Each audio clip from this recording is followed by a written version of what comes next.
So welcome everyone. और आज हम लोग पढ़ेंगे name reactions.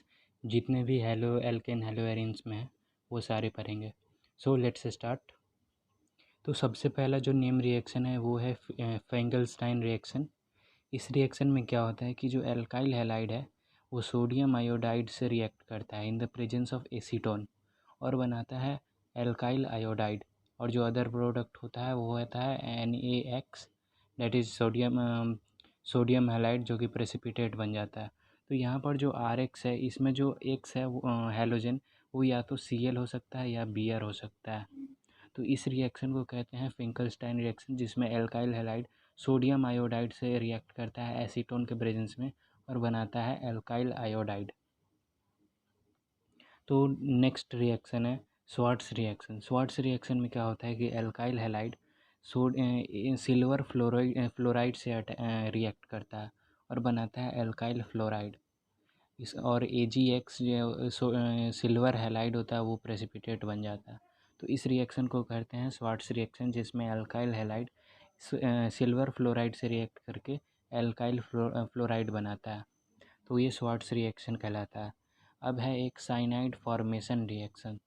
Cyanide formation reaction में क्या है कि एल्काइल हैलाइड जब अल्कोहलिक KCN से रिएक्ट करता है तो ये एल्काइल साइनाइड बनाता है। और एल्काइल साइनाइड पे जब जल ढार दीजिएगा तो ये बन जाएगा कार्बोक्सिलिक एसिड में, ये कन्वर्ट हो जाएगा। और यहाँ पे अब देख सकते हैं कि R जो एल्काइल ग्रुप है, ये इसमें एक और कार्बन एटम का एडिशन हुआ है। तो ये एक कार्बन का एटम जब बढ़ाना हो ये कन्वर्जन रिएक्शन में, तब इस साइनाइड फॉर्मेशन रिएक्शन का भी हम लोग यूज़ कर सकते हैं।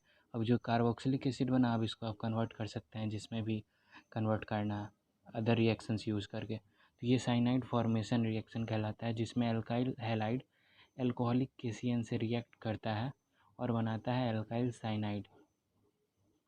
ये जो अल्कोहल और उसके बाद जब इस पर H2O और H+ के प्रेजेंस में ये बन जाता है कार्बोक्सिलिक एसिड में। तो इसको कहते हैं साइनाइड फॉर्मेशन रिएक्शन। नेक्स्ट जो रिएक्शन है वो है डीकार्बोक्सिलेशन, जिसको रिमूवल ऑफ CO2 कहते हैं। इसको सोडा लाइम मेथड भी कहते हैं। इसमें क्या होता है कि जो कार्बोक्सिलिक एसिड होता है वो सोडियम हाइड्रोक्साइड और कैल्शियम ऑक्साइड के प्रेजेंस में, सोडियम हाइड्रोक्साइड सोडा और कैल्शियम ऑक्साइड लाइम, इस दोनों के प्रेजेंस में ये रिएक्ट करके एल्केन बनाता है और कार्बन डाइऑक्साइड गैस इवॉल्व होता है। तो इसको कहते हैं डीकार्बोक्सिलेशन, जिसमें carboxylic acid sodium hydroxide soda और कैल्शियम ऑक्साइड लाइम से रिएक्ट करके एल्केन बनाता है। तो ये डीकार्बोक्सिलेशन भी कंप्लीट हो गया। अब है हॉफमैन्स ब्रोमाइड रिएक्शन। हॉफमैन्स ब्रोमाइड रिएक्शन में क्या है कि एमाइड ग्रुप जो होता है एमाइड, वो एमाइड ब्रोमीन और KOH पोटेशियम हाइड्रोक्साइड के प्रेजेंस में रिएक्ट करके 1 डिग्री एमाइन में कन्वर्ट हो जाता है। इसको कहते हैं हॉफमैन्स ब्रोमाइड रिएक्शन। हॉफमैन्स ब्रोमाइड रिएक्शन में एमाइड ब्रोमीन और पोटेशियम हाइड्रोक्साइड के प्रेजेंस में रिएक्ट करके 1 डिग्री एमाइन में कन्वर्ट हो जाता है। इसको कहते हैं हॉफमैन्स ब्रोमाइड रिएक्शन। अब जो नेक्स्ट रिएक्शन है वो है वुड्स रिएक्शन। वुड्स रिएक्शन में क्या होता है कि जो कार्बन एटम की जो संख्या होती है वो डबल हो जाता है। ठीक है, जैसे एल्काइल हैलाइड, इस रिएक्शन में क्या होता है कि जो एल्काइल हैलाइड होता है वो सोडियम और ड्राई ईथर के प्रेजेंस में ये RR में कन्वर्ट हो जाता है, मतलब कार्बन एटम डबल हो जाता है। Alkane of just double carbon atom का फॉर्मेशन होता है। 2RX, इसमें दो एल्काइल हैलाइड जो होता है वो 2 सोडियम से रिएक्ट करता है ड्राई ईथर के प्रेजेंस में और बनता है एल्केन बनता है just double number of carbon atoms का, और सोडियम हैलाइड बनता है। अब जो नेक्स्ट है वो है फिटिक रिएक्शन। फिटिक रिएक्शन में क्या होता है कि जो ऊपर जो वुड्स रिएक्शन में एल्काइल हैलाइड था, यहाँ पे एल्काइल हैलाइड के प्रेजेंस के जगह पे होगा एराइल हैलाइड। बेंजीन से एक हैलोजन जुड़ गया, इसे कहते हैं एराइल हैलाइड। अब ये क्या करेगा कि 2 एराइल हैलाइड 2 सोडियम से रिएक्ट करता है ड्राई ईथर के प्रेजेंस में और बनाता है बाईफिनाइल बन जाएगा। दोनों 2 एराइल ग्रुप जो है उसका एक्स हट जाएगा और दोनों बॉन्ड जुड़ जाएगा और बन जाएगा बाईफिनाइल और अदर प्रोडक्ट NaCl होगा। इस रिएक्शन को कहते हैं फिटिक रिएक्शन। ठीक है, तो फिटिक रिएक्शन में एराइल हैलाइड सोडियम से रिएक्ट करता है ड्राई ईथर के प्रेजेंस में और बाईफिनाइल बनाता है। अब जो नेक्स्ट रिएक्शन है, रिएक्शन नंबर 8, नेम रिएक्शन 8, इसमें क्या है, ये है Wurtz Fittig reaction. Wurtz reaction में एल्काइल हैलाइड था, फिटिक रिएक्शन में एराइल हैलाइड था। तो वुड्स फिटिक रिएक्शन में एराइल हैलाइड होगा और एल्काइल हैलाइड होगा। अब देखिए, अब दोनों से जो एक्स एक्स है हैलोजन, वो दोनों 2 सोडियम से कॉम्बाइन हो जाएगा और एल्काइल ग्रुप, एराइल ग्रुप और एल्काइल ग्रुप दोनों जुड़ जाएगा और अदर प्रोडक्ट 2NaX। ये जो कंपाउंड बना, इसका नेमिंग IUPAC के अकॉर्डिंग होगा। ऐसे तो ये अल्काइल बेंजीन है, लेकिन जब R जो अल्काइल ग्रुप है उसमें जब कार्बन का जो संख्या है वो 7 या 7 से ज़्यादा होगा, तब इसको फिनाइल सब्सटीट्यूटेड बेंजीन कहेंगे, फिनाइल सब्सटीट्यूटेड बेंजीन। अब जो नेक्स्ट रिएक्शन है वो है फ्रैंकलैंड रिएक्शन। फ्रैंकलैंड रिएक्शन में क्या होता है कि when alkyl halide reacts with zinc dust heated, then alkenes of just double carbon atom are formed. This reaction is called Frankland reaction. Frankland reaction में क्या होता है कि अल्काइल हैलाइड जिंक डस्ट से रिएक्ट करता है, जिंक डस्ट के साथ अल्काइल हैलाइड को हीट किया जाता है, तो वो कन्वर्ट हो जाता है alkene of just double carbon atom. ये वुड्स रिएक्शन से ही मिलता जुलता है, बस इसमें जिंक डस्ट लेते हैं और हीट करते हैं। तो ये जो 2RX है, इसमें से दोनों X जो है Zn से कॉम्बाइन करके बना लेगा ZnH2 और दोनों R कॉम्बाइन होकर बना लेगा एल्केन। तो इस रिएक्शन को कहते हैं फ्रैंकलैंड रिएक्शन। नेक्स्ट जो है वो है ग्रिग्नार्ड रिएजेंट। ग्रिग्नार्ड रिएजेंट, तो ग्रिग्नार्ड रिएजेंट में पहले हम लोग देखते हैं कि ग्रिग्नार्ड रिएजेंट बनता कैसे है। तो Grignard reagent when alkyl halide react with magnesium in the presence of dry ether, then alkyl magnesium halide is formed which is called Grignard reagent. जब अल्काइल हैलाइड मैग्नीशियम से रिएक्ट करता है dry ether के presence में, तो क्या होता है कि RMgX का फॉर्मेशन होता है। ये जो RX का जो बॉन्ड है, इसके बीच में मैग्नीशियम आता है और इसको कहते हैं एल्काइल मैग्नीशियम हैलाइड, और इसी एल्काइल मैग्नीशियम हैलाइड को ग्रिग्नार्ड रिएजेंट कहते हैं।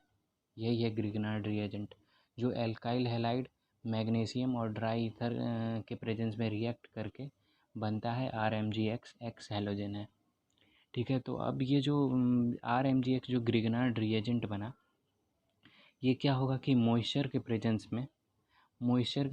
में ये ग्रिग्नार्ड रिएजेंट जो है, ये क्या होगा कि R और Mg का जो बॉन्ड है, जो Mg है मैग्नीशियम वो इलेक्ट्रोपॉजिटिव है, और जो R एल्काइल ग्रुप में जो कार्बन है वो इलेक्ट्रोनिगेटिव है। तो इसलिए जो इलेक्ट्रॉन होगा वो कार्बन की तरफ शिफ्ट होगा और R माइनस अलग हो जाएगा और MgX प्लस अलग हो जाएगा, R माइनस और MgX प्लस। अब जो R माइनस है, अब वाटर में से H प्लस निकलेगा, वो R माइनस से कॉम्बाइन हो जाएगा और बना लेगा एल्केन, और जो OH माइनस होगा वो MgX प्लस से कॉम्बाइन करके बना लेगा MgXOH। ठीक है, तो ये एल्केन बन गया जब मॉइस्चर से रिएक्ट करेगा। तो मॉइस्चर से रिएक्ट, तो अगर एल्काइल मैग्नीशियम हैलाइड का अगर आपको ग्रिग्नार्ड रिएजेंट चाहिए, तो इसलिए हम लोग ड्राई ईथर का यूज़ करते हैं, जिससे जो कंटेनर है मॉइस्चर फ्री हो जाता है, और मॉइस्चर फ्री हो जाता है तभी alkyl magnesium halide Grignard reagent आपको मिलेगा। नहीं तो अगर मॉइस्चर होगा तो वो जल्दी से वाटर से रिएक्ट करेगा और एल्केन में कन्वर्ट हो जाएगा और ग्रिग्नार्ड रिएजेंट आपको नहीं मिल पाएगा। इसलिए ड्राई ईथर का हम लोग यूज़ करते हैं। तो अब हम लोग कुछ ये जो ग्रिग्नार्ड रिएजेंट है, इससे हम तरह तरह के ऑर्गेनिक कंपाउंड, बहुत सारे डिफरेंट ऑर्गेनिक कंपाउंड इस ग्रिग्नार्ड रिएजेंट से बना सकते हैं। तो ग्रिग्नार्ड रिएजेंट के कुछ इंपॉर्टेंट रिएक्शंस हम लोग देख लेते हैं।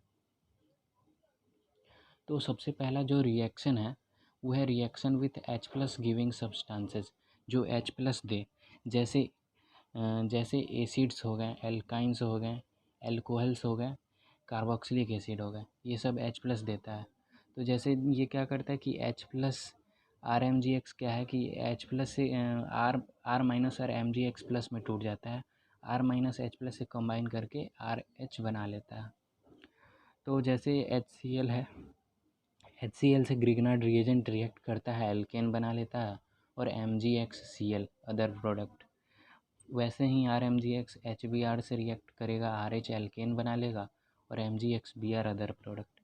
अब नेक्स्ट जो रिएक्शन है वो है रिएक्शन विथ एल्काइंस। तो एल्काइंस जो होता है वो एसिडिक नेचर का होता है। ऐसा क्यों है सो देखिए, एल्काइंस में जो C ट्रिपल बॉन्ड C वाला कार्बन है इसका हाइब्रिडाइजेशन हो गया sp। तो इसमें S करेक्टर जो है सबसे ज़्यादा 50% है। तो 50% एस कैरेक्टर है, तो इसके कारण इसका जो कार्बन का जो इलेक्ट्रोनिगेटिविटी होता है वो सबसे ज़्यादा होता है, इसलिए ये इलेक्ट्रॉन को अट्रैक्ट कर लेता है और H प्लस ये निकलता है इससे। तो H+ जो निकलता है वो क्या करेगा कि RMgX के R से कॉम्बाइन हो जाएगा R- से और बना लेगा एल्केन। और अब जो ये जो कॉम्प्लेक्स है RC ट्रिपल बॉन्ड C- और MgX+, अब इस पर आप जब जल ढार दीजिएगा तो ये कन्वर्ट हो जाएगा RC triple bond CH, that is alkyne में, और MgXOH अदर प्रोडक्ट। तो ये देखिए आपको जो एल्कीन है वो फिर से मिल गया, फिर से एल्कीन रीजनरेट हो गया जब आप इस पर जल ढार दीजिएगा। अब जो थर्ड रिएक्शन है वो है ROH से, डेट इज़ विथ अल्कोहल। तो अल्कोहल में क्या होता है कि ये जो R- है ये फिर से अल्कोहल के H से कॉम्बाइन होकर एल्केन बना लेता है। अब RO- और MgX+ पे फिर से आप जल ढार दीजिएगा तो ये अल्कोहल फिर से रीजनरेट कर जाएगा और MgXH अदर कंपाउंड। अब जो नेक्स्ट है वो है H+ गिविंग सब्सटेंस। जो नेक्स्ट H+ गिविंग सब्सटेंस है वो है कार्बोक्सिलिक एसिड। तो अब कार्बोक्सिलिक एसिड से रिएक्शन देख लीजिए। कार्बोक्सिलिक एसिड के H से R जो है वो कंबाइन करेगा और एल्केन बना लेगा। अब RCOO- जो है MgX+, अब इस कम कॉम्प्लेक्स पे आप जब वाटर जल ढारिएगा तो बन जाएगा कार्बोक्सिलिक एसिड, फिर से रीजनरेट कर जाएगा और MgXOH अदर प्रोडक्ट। अब जो नेक्स्ट टाइप ऑफ ये सब जो टाइप अभी था ये सब H+ गिविंग सब्सटेंसेस के साथ जो रिएक्शन होता है उस टाइप का था। अब जो नेक्स्ट टाइप ऑफ रिएक्शन है वो है reaction with aldehyde and ketones. तो केस 1 है विथ फॉर्मल्डिहाइड। तो फॉर्मल्डिहाइड से जब ये ग्रिग्नार्ड रिएजेंट फॉर्मल्डिहाइड से जब रिएक्ट करता है तो ये 1 डिग्री अल्कोहल देता है। तो कैसे वो भी देखिए। तो क्या होता है कि ये जो फॉर्मल्डिहाइड है, ये फॉर्मल्डिहाइड में जो C डबल बॉन्ड O है, इस C डबल बॉन्ड O का जो पाई बॉन्ड है उसमें क्या होगा कि जो O है वो पाई बॉन्ड का जो इलेक्ट्रॉन है वो ऑक्सीजन की तरफ शिफ्ट होगा। ऑक्सीजन ज़्यादा इलेक्ट्रोनेगेटिव है तो उसके तरफ शिफ्ट होगा और C पे प्लस चार्ज और O पे माइनस आ जाएगा। अब C पर प्लस चार्ज आया तो इसी पे क्या करेगा कि R- जा कर के C+ पे अटैक कर देगा और यहाँ पे कार्बन जुड़ जाएगा। कार्बन से जो एल्काइल ग्रुप है वो जाकर जुड़ जाएगा और बन जाएगा H2CrO- और MgX+। अब इस कॉम्प्लेक्स पर जब आप जल ढारिएगा तो बन जाएगा RCH2OH, that is 1 degree alcohol और अदर कंपाउंड MgXOH। तो ये 1 डिग्री अल्कोहल में कन्वर्ट हो जाता है। तो याद रखिए जो फॉर्मल्डिहाइड से ग्रिग्नार्ड रिएजेंट रिएक्ट करता है तो 1 डिग्री अल्कोहल बनता है। अब केस 2 है विथ अदर एल्डिहाइड। जब अदर एल्डिहाइड से रिएक्ट करता है तो ये 2 डिग्री का अल्कोहल बनाता है। कैसे देखिए, RCH डबल बॉन्ड O, तो इसमें पाई इलेक्ट्रॉन जो है ऑक्सीजन की तरफ शिफ्ट हो जाएगा C पे प्लस O पे माइनस। C पे प्लस आया तो उसी पे एल्काइल ग्रुप जाके अटैक कर देगा और फिर ये जो बीच वाला जो कॉम्प्लेक्स बनेगा फिर उस पर जल ढारिएगा तो ये बन जाएगा R2COH, that is 2 degree alcohol में कन्वर्ट हो जाएगा। उसी तरह जब कीटोन से रिएक्ट करेगा तो इसमें देखिए कीटोन से रिएक्ट किया, इसमें फिर से इलेक्ट्रॉन जो है O की तरफ शिफ्ट हो जाएगा, C पे प्लस आएगा जिस पे एल्काइल ग्रुप जाके अटैक कर देगा और O- जो है वो कॉम्प्लेक्स MgX+, ये दोनों जो मिलकर कॉम्प्लेक्स बनाएगा उस पर जल ढारिएगा तो फिर से आपको 3 डिग्री अल्कोहल मिल जाएगा। तो ये तीनों केस इंपॉर्टेंट है कन्वर्जन रिएक्शंस में बहुत ही। ये सारे रिएक्शंस जितने अभी तक पढ़ाएं वो सारे रिएक्शंस का यूज़ है कन्वर्जन रिएक्शन में। 30 क्वेश्चन है टोटल NCERT में। आप लोग कहेंगे तो वो भी हम सॉल्व कर देंगे। अगर आप लोगों को उसका भी सॉल्यूशन चाहिए तो आप कमेंट्स में बता दीजिएगा। तो याद रखिए फॉर्मल्डिहाइड से रिएक्ट करता है 1 डिग्री अल्कोहल बनाता है। अदर एल्डिहाइड से रिएक्ट करके 2 डिग्री अल्कोहल बनाता है और कीटोन से रिएक्ट करके 3 डिग्री अल्कोहल बनाता है। तो अब नेक्स्ट अब और भी कुछ रिएक्शंस है। रिएक्शन नंबर 3, कार्बन डाइऑक्साइड से जब RMgX that is Grignard reagent react करता है तो ये बनाता है इसमें क्या होगा कि फिर से पाई इलेक्ट्रॉन O की तरफ शिफ्ट होगा, ये एल्काइल ग्रुप जाके कार्बन से कॉम्बाइन अटैक कर देगा उस कार्बन पे, और बन जाएगा ये जो कॉम्प्लेक्स बनेगा RCOO माइनस MgX प्लस। इस पर फिर से आप जल ढारिएगा तो ये कार्बोक्सिलिक एसिड में कन्वर्ट हो जाएगा। तो याद रखिएगा कि कार्बन डाइऑक्साइड से जब ग्रिग्नार्ड रिएजेंट रिएक्ट करता है तो कार्बोक्सिलिक एसिड बनाता है। अब लोगों को बस फाइनल इनिशियल और फाइनल प्रोडक्ट जो है यही याद रखना है, बाई प्रोडक्ट को याद नहीं रखना है, क्योंकि कन्वर्जन रिएक्शंस में बस इसी दोनों को लिखना होता है। अब नेक्स्ट जो है वो है reaction with HCN and RCN। तो सबसे पहले है विथ HCN। तो क्या होगा कि HCN H3 triple bond N, इससे क्या होगा कि ये RMgX रिएक्ट करेगा, इसमें फिर से एक पाई इलेक्ट्रॉन का इलेक्ट्रॉन जो है नाइट्रोजन की तरफ शिफ्ट होगा, C से जा कर के R कॉम्बाइन हो जाएगा, और जो कॉम्प्लेक्स बनेगा HRC double bond N minus MgX plus, इस पर फिर से आप जल ढारिएगा तो ये बन जाएगा RCH डबल बॉन्ड NH बन जाएगा। फिर वाटर के H2 से ये NH जो है वो कंबाइन करके अमोनिया बना लेगा, जो गैस बन के उड़ जाएगा और बन जाएगा, जो फाइनल प्रोडक्ट बनेगा वो बनेगा एल्डिहाइड। तो याद रखिए कि जब HCN से रिएक्ट करता है ग्रिग्नार्ड रिएजेंट तो बनता है एल्डिहाइड। अब है रिएक्शन विथ RCN। RCN से जब रिएक्ट करेगा तब क्या होगा, तो RCN से रिएक्ट करेगा तो देखिए इसमें भी फिर से वही इलेक्ट्रॉन जो है पाई इलेक्ट्रॉन N की तरफ शिफ्ट होगा, C प्लस N माइनस, तो C प्लस पे ये R जा करके अल्काइल ग्रुप अटैक कर देगा, और ये दो दो देख सकते हैं अल्काइल ग्रुप लग गया कार्बन से, और ये जो कॉम्प्लेक्स बना R2C double bond N minus MgX plus, इस पर जल ढारिएगा तो फिर ये कन्वर्ट हो जाएगा R2C डबल बॉन्ड NH, और H2O के प्रेजेंस में ये NH जो है H2 से कंबाइन करके अमोनिया गैस बना लेगा, और R जो है और जो फाइनल प्रोडक्ट है वो बनेगा कीटोन। तो याद रखिए जब RCN से रिएक्ट जब करेगा ग्रिग्नार्ड रिएजेंट तो बनेगा कीटोन बन जाएगा, ठीक है। तो इस सब को आप नोट भी कर सकते हैं। Reaction with RCN, reaction with HCN।